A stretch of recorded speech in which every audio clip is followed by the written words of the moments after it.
গভীর রাতে হঠাৎ অনুভব করলাম কেউ আমার দরজায় ধাক্কা দিচ্ছে। আমি ভেবেছিলাম হয়তো আমার স্বামী হবে, কিন্তু দরজা খুলে দেখি আমার ভাসুর কেমন জানি এক অদ্ভুতভাবে আমার দিকে তাকিয়ে রয়েছে। আমি তখন নিজেকে বাঁচাতে দৌড়ে গেলাম রান্নাঘরের দিকে। তখন আমার ভাসুর ও আমার পিছু পিছু দৌড়ে গিয়ে আমাকে ধরে ফেলে মাটিতে ধাক্কা মেরে ফেলে দিয়ে আমার সাথে যা করল তা শুনলে বন্ধুরা তোমাদের মাথা গরম হয়ে যাবে। বন্ধুরা, গল্পটি অনেক অনেক ইন্টারেস্টিং।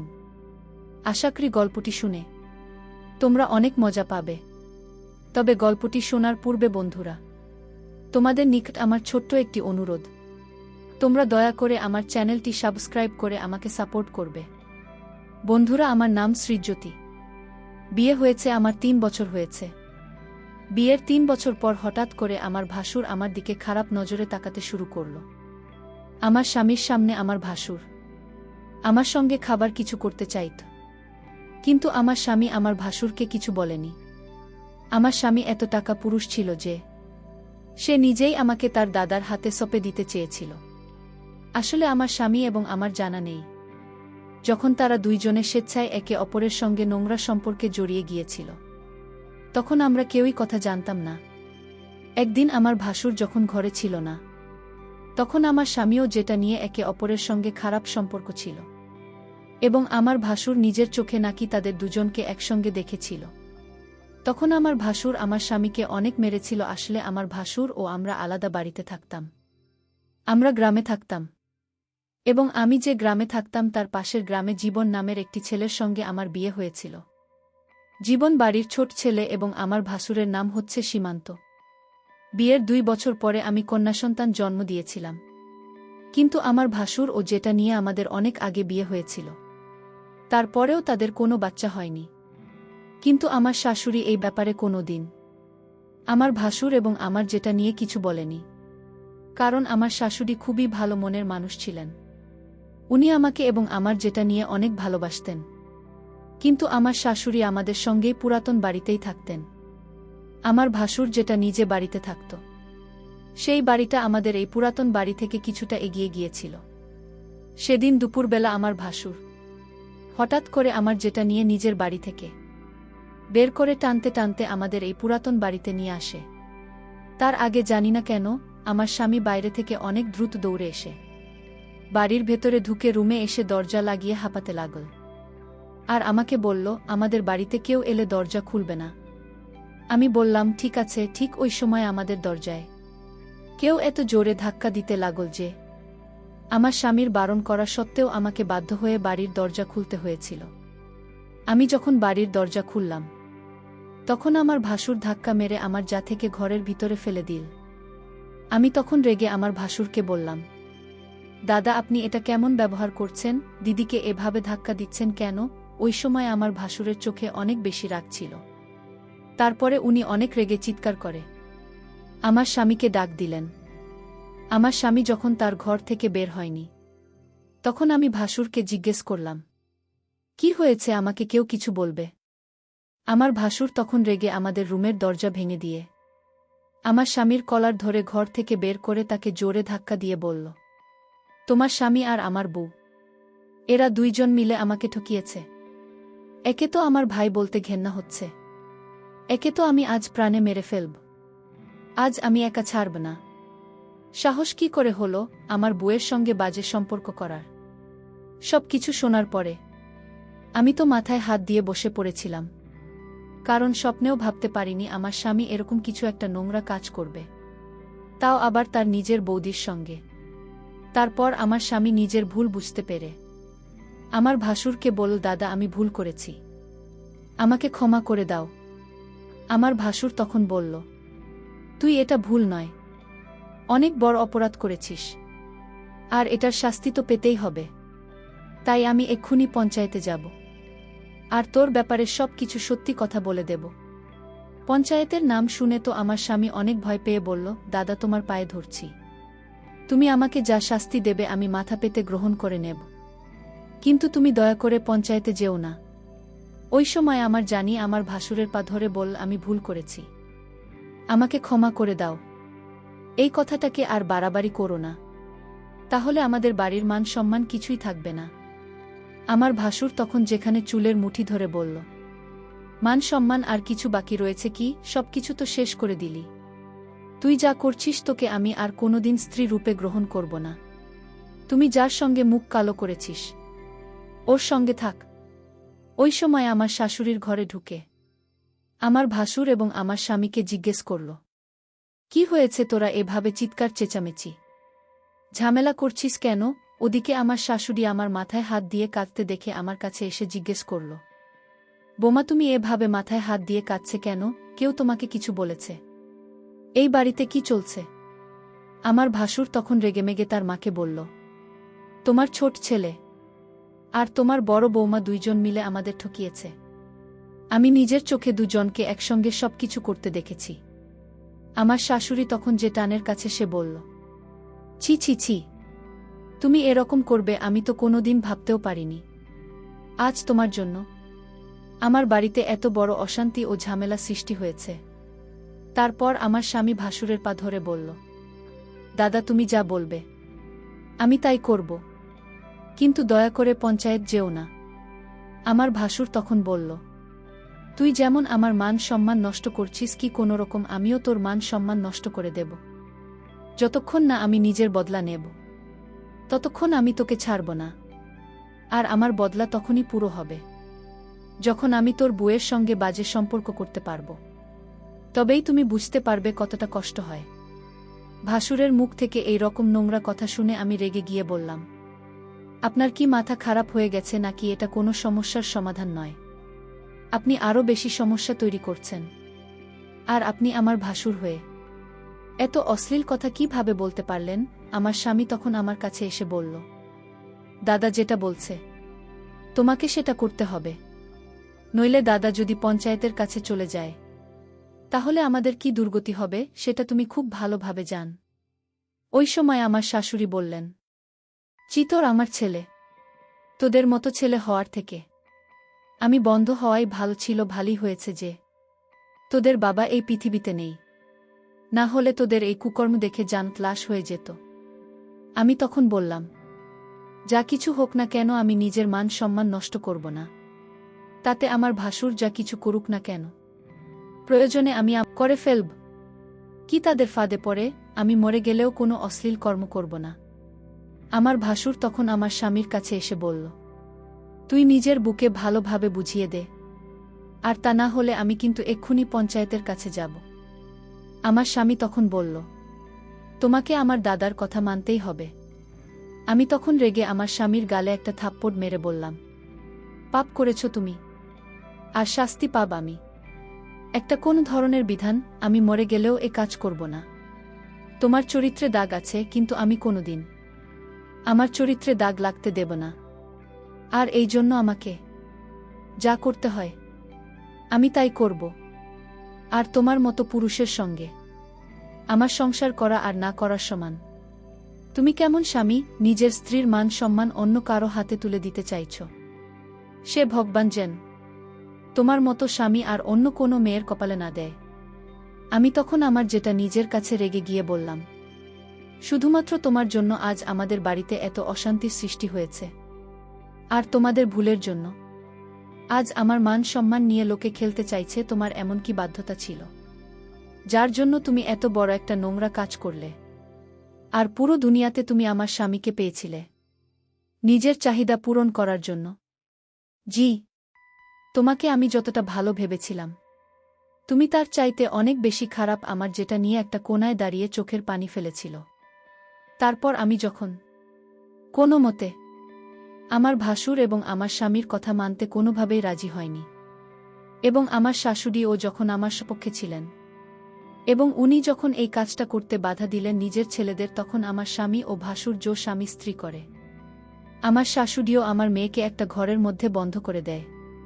তারপর আমার স্বামী ভাসুরকে বলল, মাকে তো ঘরের মধ্যে বন্ধ করে দিলাম, এবার আমার বউয়ের সঙ্গে তোমার যা করার আছে তুমি করতে পারো। এটা বলে আমার স্বামী যখন ঘরের বাইরে চলে গেল এবং আমার ভাসুর যখন আমার দিকে এগিয়ে আসছিল, তখন আমি না পেরে আমার ভাসুরকে জোরে ধাক্কা দিয়ে দৌড়ে ঘর থেকে বেরিয়ে তাড়াতাড়ি করে পঞ্চায়েতের দিকে গিয়েছিলাম। আমার ভাসুর আমার পেছনে আমাকে ধরার জন্য ছুটে আসছিল। আমি কোনো রকমভাবে নিজের মান সম্মান রক্ষা করে তাড়াতাড়ি পঞ্চায়েতে এসে হাজির হয়েছিলাম।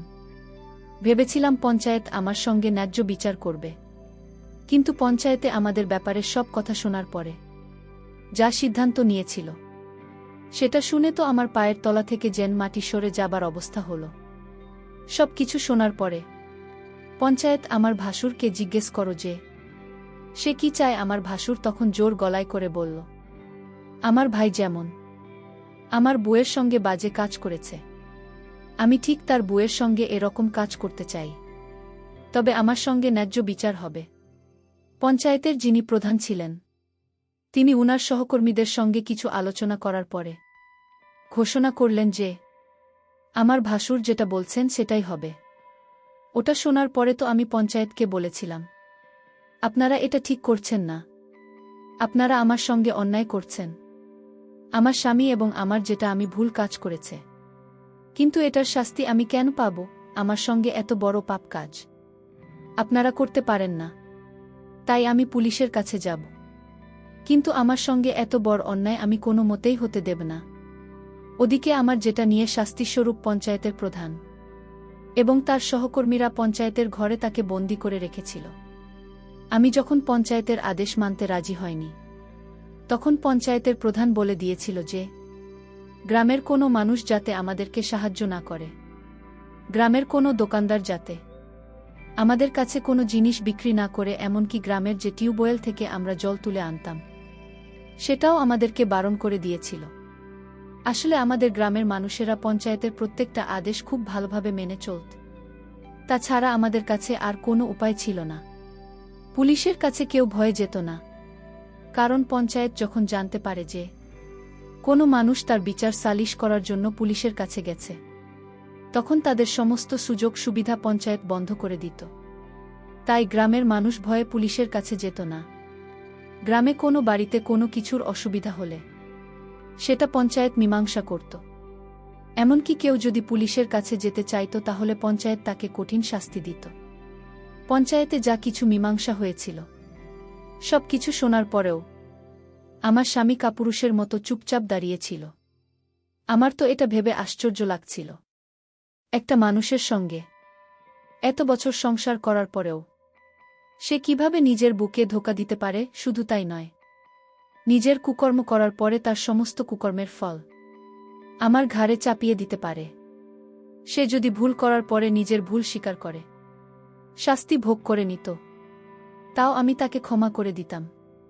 কিন্তু আমার স্বামী এতটা স্বার্থপর ও নীল যে নিজেকে কঠোর শাস্তির হাত থেকে বাঁচানোর জন্য আমাকে বলে দিতে চেয়েছিল। এদিকে আমি মনের মধ্যে জেদ করে নিয়েছিলাম যে যাই হয়ে যাক না কেন আমি নিজের ভাসুরের কাছে নিজেকে সঁপে দিতে পারব না। আর অন্যদিকে আমার ভাসুর আমার স্বামীর সঙ্গে বদলা নেওয়ার চক্করে আমাকে নষ্ট করার জন্য উঠে পড়ে লেগেছিল। আর পঞ্চায়েতের নির্দেশ অনুযায়ী গ্রামের কেউ আমাদের সাহায্য করতে রাজি হয়নি। গত 2 দিন থেকে আমি, আমার শাশুড়ি ও আমার মেয়ে আমরা না খেয়ে দিন কাটাচ্ছিলাম। আমাদের বাড়ির সমস্ত খাবার শেষ হয়ে গেছিল। আমার শাশুড়ি যখন গ্রামের দোকানে গিয়েছিল চাল ডাল কেনার জন্য, তখন কেউ আমাদের খাবার দেয়নি, কারণ গ্রামের পঞ্চায়েত বলেছিল আমাদের যদি কেউ সাহায্য করে তাহলে আমাদের মতো তাদেরও অসহায় করে ছেড়ে দেবে। ওই ভয়ে কেউ আমাদের সাহায্য করেনি। আমার 4 বছরের ছোট্ট মেয়েটা না খেয়েই দিন কাটিয়েছিল। ওদিকে আমার স্বামী শাশুড়ির ভয়ে আমাদের বাড়ি ফেরেনি। তারপর সেদিন সন্ধ্যাবেলায় আমাদের বাড়ির দরজায় যখন কেউ ডাক দিচ্ছিল তখন দরজা খুলে দেখলাম আমার স্বামী বাইরে দাঁড়িয়ে আছে। তাকে দেখে তো আমার পুরো শরীর রাগে জ্বলছিল। সে তখন আমার ধরে বলল, দয়া করে তুমি পঞ্চায়েতের কথা মেনে নাও এবং আমার দাদার সঙ্গেই কাজটি করে নাও। মাত্র 1 দিনের তো ব্যাপার, প্লিজ তুমি আমার প্রতি দয়া করো। আর তাহলে আমি মরে যাব। যদি তুমি এই কাজটি করো তাহলে আমাদের সবকিছু ঠিক হয়ে যাবে, আবার সবকিছু আগের মতোই হয়ে যাবে। না হলে আমাদের না খেয়ে মরতে হবে, আবার মেয়েটারও কষ্ট হবে। আমি তখন স্বামীর এখান থেকে নিজেকে ছাড়িয়ে নিয়ে বললাম, খোশামোদ আর আমাকে ছোঁয়ার চেষ্টা করবে না। আজ তোমার পাপের ভাগী। হয়ে গেছি। আর তোমার জন্য আমার মেয়েটা কষ্ট পাচ্ছে। চিফ ঘৃণা হচ্ছে আমার তোমাকে দেখে। আমার স্বামী তখন আমার দিকে আঙুল দেখিয়ে বলল, সব দোষ তোমার। তুমি যদি দাদার পরামর্শ মেনে নিতে, তাহলে আজ এত খারাপ দিন আমাদের দেখতে হতো না। আমি তখন স্বামীকে বললাম, তুমি কি ধরনের স্বামী যে কোনো রকম দ্বিধাবোধ ছাড়াই নিজের স্ত্রীকে নিজের দাদার কাছে বিক্রি করে দিতে চাইছে? প্রত্যেকটা স্বামীর কর্তব্য হচ্ছে তার স্ত্রীর মান সম্মান রক্ষা করা। কিন্তু তুমি এতটা নির্দয় নিষ্ঠুর নীল যে আমার মান সম্মান নিজের হাতে নষ্ট করার জন্য উঠে পড়ে লেগেছে। আমি তোমাকে কোনোদিন ক্ষমা করতে পারব না। তুমি আমার চোখের সামনে থেকে দূর হয়ে যাও, নইলে আমি ধাক্কা মেরে তোমাকে বাড়ি থেকে বের করে দেব। ওই সময় আমার শাশুড়ি ঘর থেকে বেরিয়ে এসে তার ছেলেকে দেখে অনেক রেগে গিয়ে ভিতর থেকে একটা লাঠি এনে বলল, বেরিয়ে যা এখান থেকে, না হলে লাঠি দিয়ে তাকে মেরে মেরে তোর পিঠের ছাল আমি তুলে নেব। বেরিয়ে যা আমার চোখের সামনে থেকে। আমি তাদের মুখ দেখতে চাই না। ওই কথাটা বলে আমার শাশুড়ি আমার স্বামীকে ঘর থেকে বের করে দিয়ে ভিতর থেকে দরজা লক করে আমাকে ধরে কাঁদতে শুরু করল। আমার শাশুড়ি মা আমার মাথায় হাত বুলিয়ে বলল, আমি যতদিন বেঁচে আছি তোমার সঙ্গে অন্যায় হতে দেব না। আমি তোমার নিজের মা নাও হতে পারি, কিন্তু আমি তোমার শাশুড়ি মা। তোমার জায়গায় যদি আমার মেয়ে হতো, তাহলে আমি তাকে এভাবে রক্ষা করতাম? তুমি আমার নিজের মেয়ে না হলেও তুমি তো অন্য কারো মেয়ে, তাই তুমি একদম চিন্তা করো না। এই বলে আমার শাশুড়ি নিজের হাত থেকে লাঠিটা ফেলে দিয়ে ঘরের ভিতরে চলে গেলেন। আমি তো কিছুই বুঝতে পারছিলাম না যে এবার আমি কি করব। একবারের জন্য আমি ভেবেছিলাম আমার বাবা মায়ের কাছে আমি চলে যাব, কিন্তু আমার বাবা মা তো নিজেরাই খুব অসহায় ছিল। তাদের বয়স হয়েছিল। আমার বাবা মা বৃদ্ধ হওয়ার কারণে কাজ করতে পারত না, এবং আমার দাদা তাদের থাকা ও খাওয়ার দায়িত্ব নিয়েছিল। ওই অবস্থায় আমি যদি বাবা মায়ের বাড়ি চলে যেতাম, তাহলে হয়তো তাদের উপরেই বোঝা হয়ে যেতাম। এই ভেবে আমি বাবা মায়ের কাছে যেতে পারিনি। সেদিন রাতের বেলা আমাদের বাড়িতে কিছু খাবার ছিল না। যে 2টা মুড়ে রাখা ছিল, সেই 2টা মুড়ি জলে ভিজে আমার মেয়েকে খাইয়ে ঘুম পাড়িয়ে দিয়েছিলাম। এদিকে আমার শাশুড়িও আমি সেদিন রাতেও না খেয়েছিলাম। তারপর অর্ধেক রাতে মনে হলো আমাদের দরজায় কেউ যেন বাড়িয়ে দিচ্ছে। তখন মনে হয়েছিল হয়তো আমার স্বামী আবার বাড়ি ফিরে এসেছে। দরজায় শব্দ পেয়ে আমার মেয়েও শাশুড়ি উঠে যাবে, এই কথা ভেবে আমি তাড়াতাড়ি ঘরের দরজা খুলতেই তাকে দেখে ভয়ে আমার শরীর কেঁপে উঠল। কারণ দরজা খুলতেই দেখলাম আমার ভাসুর দাঁড়িয়ে আছে, এবং সে আমাকে দেখে বলল, দেখো তুমি আমার ভাইয়ের বউ, এটা আমি খুব ভালোভাবে জানি, কিন্তু আমার মান সম্মান এবং আমার জীবন নষ্ট করেছে তোমার স্বামী, সেটার বদলা আমরা নেবই। তাই তোমাকে আমার সঙ্গে রাত কাটাতে হবে, নইলে না খেতে পেয়ে আমাদের সবার নাজেহাল অবস্থা হবে, আর তোমার মেয়ে না খেতে পেয়ে মারা যাবে। তাই তুমি যদি তোমার মেয়েকে একটু ভালোবাসো, তাহলে আমার সঙ্গে রাত কাটানোর জন্য রাজি হয়ে যাও, না হলে আমি তোমার সঙ্গে জোজো স্বামী দোস্তি করে সম্পর্ক করতে বাধ্য হয়ে যাব। তারপর আমি ভাসুরকে বললাম, আমার মেয়ের চিন্তা আপনাকে করতে হবে না। আমার মেয়ের জন্য এখনো আমি বেঁচে আছি, নইলে কবেই মরে যেতাম। ভাসুরের কথা শুনে আমি তাড়াতাড়ি রান্নাঘরের দিকে যাচ্ছিলাম। তখন উনিও ছুটতে ছুটতে আমার পেছনে এলেন। আমি বুঝে গিয়েছিলাম উনি যেভাবেই হোক আজকে আমার সাথে খারাপই করেই ছাড়বেন। আমি অনেক চিৎকার চেঁচামেচি করার পরেও কেউ আসছিল না, কারণ গ্রামের সবাই আমাদেরকে বয়কট করেছিল। কারণ আমি পঞ্চায়েতের বিচার মেনে নিয়েছিলাম না, বিধায় গ্রামের সবাই আমাদের প্রতি উল্টা ছিল। তারপর আমি ভাবলাম, যেহেতু আজকে আমি আমার ভাসুরের হাত থেকে কোনোভাবে রক্ষা পাব না, আর এদিকে আমার কারণে আমার মেয়ে, আমার শাশুড়ি সবাই নাকি আছে, সবকিছু চিন্তা করে দেখলাম আমি যদি আমার ভাসুরের সাথে এরকম কাজ করি, তাতে যদি আমার স্বামীর কোনো আপত্তি না থাকে, তাহলে আমি আর কি করব। নিজের ইজ্জত বাঁচানোর জন্য অনেক সংগ্রাম করেছি, অনেক চেষ্টা করেছি, আর পারব না। এখন যা করে ভগবানের করবে। এই সব কিছু চিন্তা করে আমি আমার ভাসুরের সাথে বাজে কাজ করতে রাজি হয়ে যায়। আমার ভাসুর এতটাই শক্তিশালী এবং পাওয়ারফুল ছিল যে মনে হচ্ছিল যেন আমার উপর একটি ঘূর্ণিঝড় বয়ে যাচ্ছিল। আমি আমার ভাসুরকে বললাম, দয়া করে আপনি একটু সহনশীল হন। আমার অনেক কষ্ট হচ্ছে। তারপরেও আমার ভাসুর সাথে সারারাত ইচ্ছামতো এক অদ্ভুত কাজ করেছিল। মনে হয় অনেকটা রাগে আমার সাথে এরকম করেছিল। তারপর আমার ভাসুর শান্ত হয়ে সব কিছু মেনে নিয়েছিল। তারপর আমাদের পরিবারে আবার আগের মতো শান্তি হয়ে উঠেছিল। পরিশেষে আমি তোমাদেরকে বন্ধুরাও কেউ মরে পাবে, আবার কেউ মরে ধাপে। আমার অতীত একই অবস্থা হয়েছিল আমার স্বামীর পাপের কারণে। এর শাস্তি আমাকে ভোগ করতে হয়েছিল। বন্ধুরা, আমি তোমাদের কি বলবো, হয়তো তোমাদের জীবনেও আমার মতো এরকম ধরনের ঘটনা ঘটতে পারে। তাই আমি তোমাদেরকে বলবো, তোমরা অবশ্যই এই পরিস্থিতিতে সাবধানতা অবলম্বন করার চেষ্টা করবে। বন্ধুরা, আজকে এই পর্যন্তই।